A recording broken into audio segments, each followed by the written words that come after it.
Hey everybody, here is our Mortgage Minute with Tatiana from Prosperity Home Mortgage. Hi. Hello, how are you? I'm good-ish. I just had lunch with a friend of mine at a really great Peruvian restaurant in Great Falls. Yes. And she said, so the mortgage rates are they've gone up again. And I said, I don't know, I haven't talked to Tatiana yet. Yeah, I was thinking to wear my naughty hat today. Yeah, you should have. But it's somewhere with my Christmas stuff. I need to find it. Yes. Okay, naughty elf. What? All right. Yeah. So, yes, the rates did increase some Yeah. in this past week of April 5th to 11th. Due to higher than expected consumer price index or CPI numbers. Inflation's decline is stalling, and because of that, Fed relief maintained on hold. So traders believe that inflation will remain hotter for the longer, and the Federal Reserve isn't going to be able to cut rates as much as they had suggested before. So the Fed is now forecasting 2 rate cuts in 2024, with the first move coming in July. Okay. The latest read on US consumer price inflation, which came in 0.4% month over month versus expected 0.3%, it slapped an exclamation point on that new consensus. So US consumers prices index were up 3.5% from 3.2 in February. So, the following this inflation report, mortgage rates went up at a pace that last time we've seen this jump back in October 2022. Yeah. So as you can see, the conventional 30-year fix at 7.37, FHA 6.75, and jumbo jumped to 7.5. Wow. Yeah, and last week I think we talked about the jumbo was actually a little bit better than conforming last week. So It that was below huge 7 for them. Mm-hmm. And as you taught us last week too, it's like even though they haven't made any rate adjustments, the feds haven't, this is the what happens after big announcements like this, right? It's what the lending companies all get together and they kind of position themselves according to the word on the street, basically, right? Exactly. So it's not as much as if Fed increased or lowered the rate, it's the commentary. That's what they say. And the results, if inflation is up, obviously the rate is gonna go up because of the inflation. So it's logical. Okay. So it's good for our savings accounts, but bad for our mortgage rates. Yeah. It could be good for buyers. Could still be a little bit of an opportunity for them to not face those 50 offers on each property. Yeah. Exactly. And I believe I showed charts before. When rate goes up, the mortgage application goes down. And again, that's, expected and logical. So there are going to be less buyers on the market while rates are higher. So that's good opportunity to jump in and again, refinance later. And as a reminder, our company, Prosperity Home Mortgage, we can lock the interest rate while clients are looking for property. So if they're in the process of, in the search, but afraid to miss out on the rate, they can lock in while they're looking for a property. Yeah, I love that lock and shop that you guys do. So those borrowers of yours who locked last week, they're looking at this report and they're like, yeah.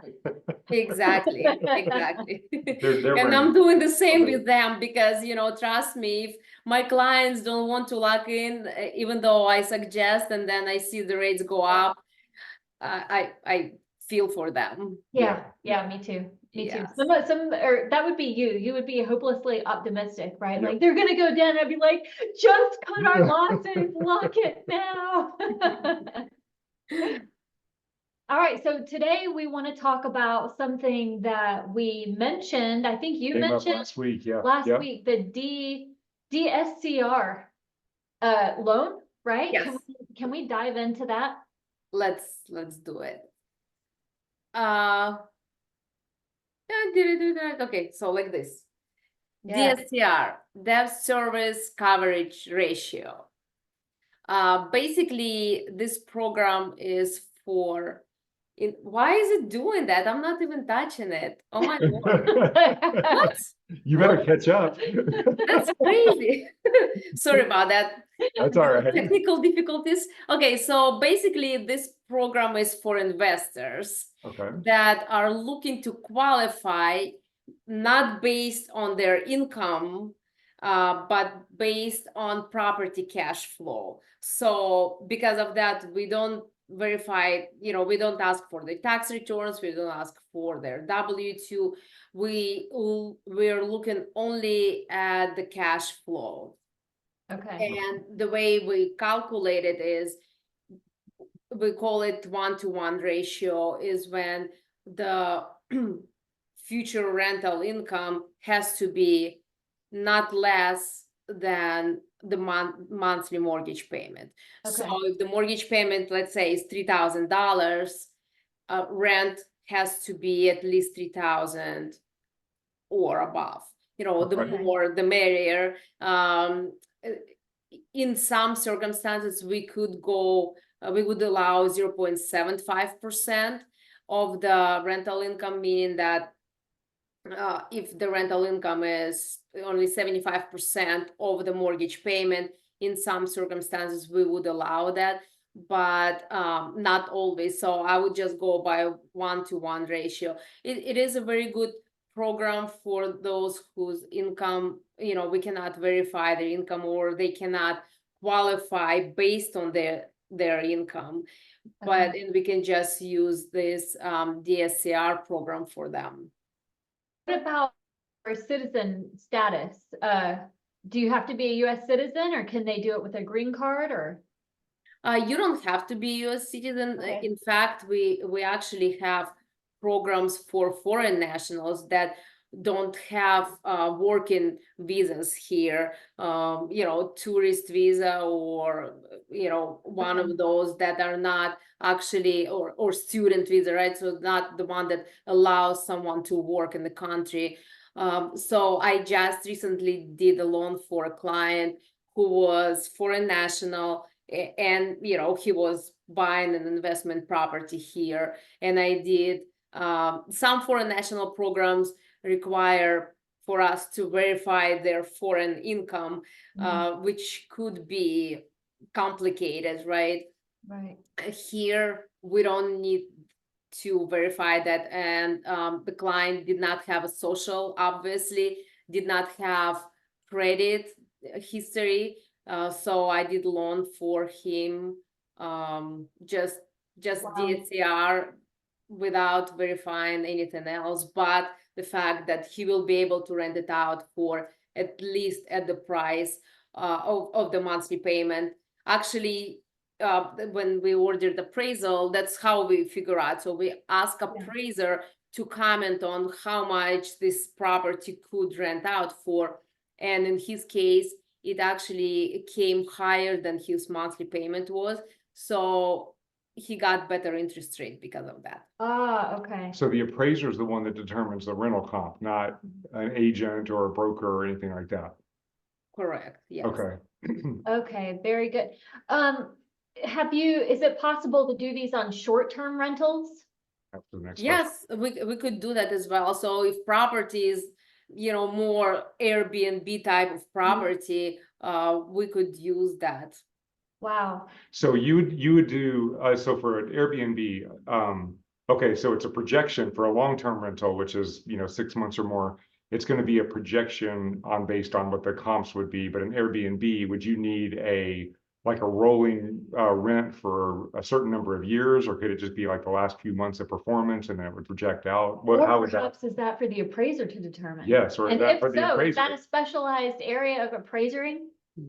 Well, so I would say that that's when the agents come into rescue, because we might have to ask for, to do some digging and see the comparable properties, also Yeah. Airbnb and typically they are managed by a management company, Right. would ask for analysis on how much this property could be, what would be the cash flow.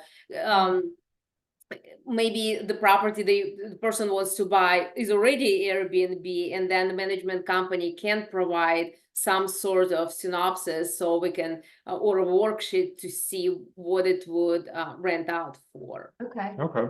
And then is the down payment, is it a set down payment, or is it determined by what the down payment needs to be to get to that 1-to-1 ratio?